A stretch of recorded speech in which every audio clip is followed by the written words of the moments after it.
এটা আজকে অধিকাংশ মুসলিমদের চরিত্র। যে কোনো দায়িত্বশীল ব্যক্তি তার চোখের সামনে অন্যায় হচ্ছে, পাপ হচ্ছে, সে বাধা দেয় না, সে মানুষকে হকের দিকে ডাকে না। আবার আপনারা যারা হক পেয়ে গেছেন, কোরআন সুন্নাহ বুঝে গেছেন এবং বুঝতে পারতেছেন যে এটাই হক পথ, কিন্তু আপনি আপনার দিন নিয়ে বসে আছেন, আপনি মানুষকে দাওয়াত দিচ্ছেন না। কিন্তু আমি আপনাকে বলে দিই দাওয়াতি কাজের গুরুত্ব কত। আমি আমাকে দিয়ে একটা এক্সাম্পল আপনার কাছে পেশ করি।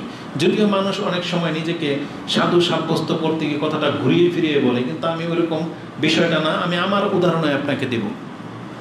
আমি যখন সৌদি আরবে ছিলাম তখন আমাকে প্রথম দাওয়াত দেওয়া হয়েছিল, এখানে একটা ইসলামিক কালচারাল সেন্টার আছে, এখানে একটা হুজুর বয়ান করে, দুপুরে খাবার দেওয়া হয়, তাহলে চলেন ওখানে যাই। এটা প্রথম দাওয়াত দেওয়া হয়েছিল। আর দাওয়াত দেওয়া হয়েছিল কি বলে, যে দুপুরে এখানে খাবার দেওয়া হয় আর একটা বয়ান করা হয়। আমি কিন্তু যাইনি, কারণ এই রৌদ্রের মধ্যে যেতে একটা আনইজি লেগেছে।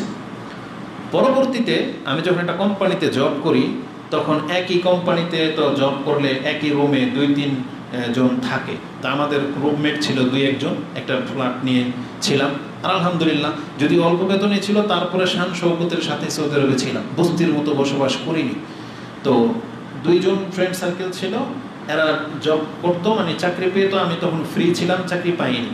তখন বসে বসে ওই যে কার্ড আছে না, কার্ড একা একা যখন গেমস মিলাতাম, তখন আমার দাড়িও ছিল না, কিছুই ছিল না।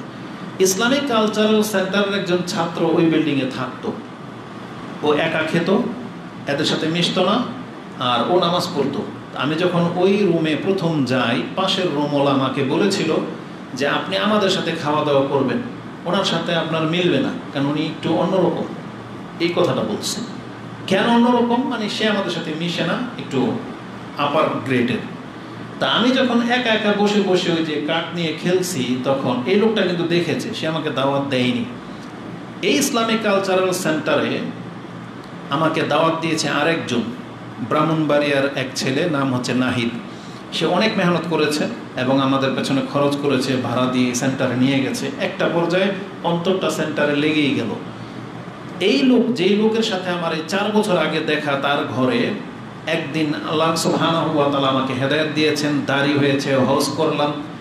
শেখ যেখানে বসে বক্তব্য দেয়, যেটা আমাদের আরও 2 ভাই এখানে আছে, ওরা সৌদি আরব থেকে এই যে আসছে, মুস্তাকিম, আব্দুর রহমান, এরাও আলহামদুলিল্লাহ ইসলামিক কালচারাল সেন্টারের ছাত্র, আজকে আসছে এখানে মুক্তারপুর থেকে। তো ওরা সাক্ষী আছে। শেখ মতিউর রহমান মাদানী হাফেজাহুল্লাহ জুমার নামাজের পরে আমাদের ক্লাস শুরু হতো 1:15টায়, আমরা সেন্টারে পৌঁছে যেতাম 1:45টায়। এই 30 মিনিট এভাবেই ছড়াই ছিটিয়ে মানুষ বসতো। তখন শেখ বলতো যে এদেরকে নিয়ে কিছু বলো, প্র্যাকটিস করো, কথা বলতে। 15 মিনিট আমাকে সময় দেওয়া হতো, আরও 2-1 জন ভাই সময় পেত, তবে আমি থাকা অবস্থায় সবচেয়ে বেশি সময়টা আমি পেয়েছি। এক পর্যায়ে রাসূলুল্লাহ, মানে এক পর্যায়ে আমাদের শেখ মতিউর রহমান মাদানী হাফেজাহুল্লাহ মঙ্গলবার দিন যখন মানুষ কম থাকতো বা ব্যস্ততা থাকতো, আমাকে বলতো তুমি একটা বিষয় নিয়ে আলোচনা করো। সেই সুযোগটা আমাকে দেওয়া হয়েছে। তখন আমি যখন 1 ঘন্টা বক্তব্য করতাম, এই লোকটা যেটা 4 বছর আগে আমাকে ঘরে দেখেছিল, দাওয়াত দেয় নাই, সে একদিন আমাকে সেন্টারে পেয়ে আমাকে বলতেছে যে মাহমুদ ভাই, আপনাকে কিন্তু আমি প্রথমে দেখেছিলাম এই অবস্থায়, জিন্সের প্যান্ট পরা, দাড়ি নাই, এই সেই। ওই দিন যদি আমি আপনাকে দাওয়াতটা দিতাম সেন্টারে, কারণ আল্লাহ তো আমার তকদিরে হেদায়েত লিখেছেন, আমি কোনো না কোনোভাবে সেন্টারে যাবো বা ধর্ম পালন করব, নামাজি হব, কিন্তু এই ভাগটা, নেকির ভাগটা এখন কে পাবে? ওই নাহিদ পাবে। কে পাবে? যে আমাকে দাওয়াত দিয়েছিল। তাহলে আমি আর আপনি জানি না যে কাকে আল্লাহ হেদায়েত করবে। আমি যখন সৌদি আরব থেকে 10 বছর পরে ফিরে এসেছি, আমার বাড়ি তো পাঠানটুলি। আমাদের অধিকাংশ ফ্রেন্ড সার্কেল, ভাই ব্রাদার সবই প্লেয়ার, খেলাধুলা, গান বাজনা এগুলো নিয়ে থাকে। ফুটবল প্লেয়ার আছে 2-1 জন, চিনবেন এদেরকে নাম বললে, সুজন, শেবান, হানিফ, সব এগুলো ব্রাদার্সের অধিনায়ক ছিল সুজন, এটা আমার মামা। তো পাঠানটুলি একসাথে চলাফেরা করতাম। আমি এসে এমন কিছু ব্যক্তিদের চেহারা দেখলাম, তারা তাদের গালেও যে দাড়ি গজায় যাবে, তারা নেশাখোর, মদ খাইতো, গালাগালি ভাষা ছাড়া কোনো ভাষা নাই, তারা পর্যন্ত দাড়িওয়ালা হয়ে গেছে। এটা একটা বিস্ময়কর না?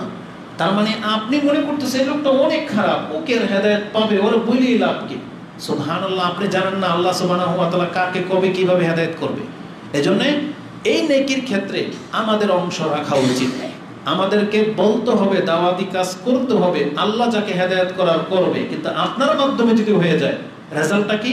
এ যতদিন নামাজ আদায় করবে তার 1 ভাগ নেকি আপনার আমলনামায় জড়ো হয়ে যাবে। আমি এটা গুরুত্বটা বোঝানোর জন্য শুধু বলতেছি। এই জন্য দাওয়াতি কাজ থেকে মুখ ফেরাবেন না। আর দাওয়াতি কাজ করলে একটা ফায়দা কি?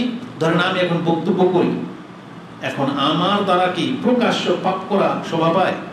আর সম্ভব এটা, তখন আপনারাই তো ধরবেন যে না বড় বড় বক্তব্য করে, তাহলে এ দিয়ে এখানে মহিলা নিয়ে, এ দিয়ে এখন জুয়া খেলতেছে, এ দিয়ে বসে বসে ওই যে টিকিট দিয়ে মাছ ধরতেছে, এ দিয়ে বসে বসে ক্রিকেট খেলা দেখতেছে।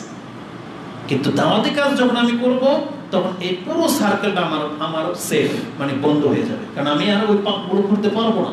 তার মানে আপনি যদি দাওয়াতি কাজ করেন, তা এটা পাপ থেকে বাঁচার অনেক বড় একটা মাধ্যম। দাঁড়িয়ে রাখা, এটা পাপ থেকে বাঁচার অনেক বড় একটা মাধ্যম। এই জন্য আপনি যদি পাপ থেকে বাঁচতে চান, আপনি এই ধরনের কল্যাণকর কাজে নিজেকে যুক্ত করে ফেলেন। আপনি মসজিদের কোনো না কোনো খাদেম হয়ে যান। কেন? কারণ আপনি যখন মসজিদের কোনো খাদেম হয়ে যাবেন, লজ্জায় হইলেও আপনি ওই পাপগুলো করতে পারবেন না। লজ্জায় হইলেও আপনাকে 5 ওয়াক্ত নামাজ মসজিদে আসা পড়তে হবে। কেন? কারণ আপনি মসজিদের এত বড় একটা পদে আছেন, ইমাম সাহেব, মুয়াজ্জিন, যে কোনো একটা খ্যাতমতো হয়ে যায়। তা আমি বলতে চেয়েছি, আল্লাহ সুবহানাহু ওয়া তাআলার দিকে মানুষকে ডাকতে হবে, এটা কিন্তু মুসলিমদের দায়িত্ব ছিল। কোরআনে আল্লাহ সুবহানাহু ওয়া তাআলা তো স্পষ্ট ভাষায় বলেছেন, কুনতুম খায়রা উম্মাহ উখরিজাত লিন-নাস তা'মুরুনা বিল মারুফ ওয়া তানহাউনা আনিল মুনকার।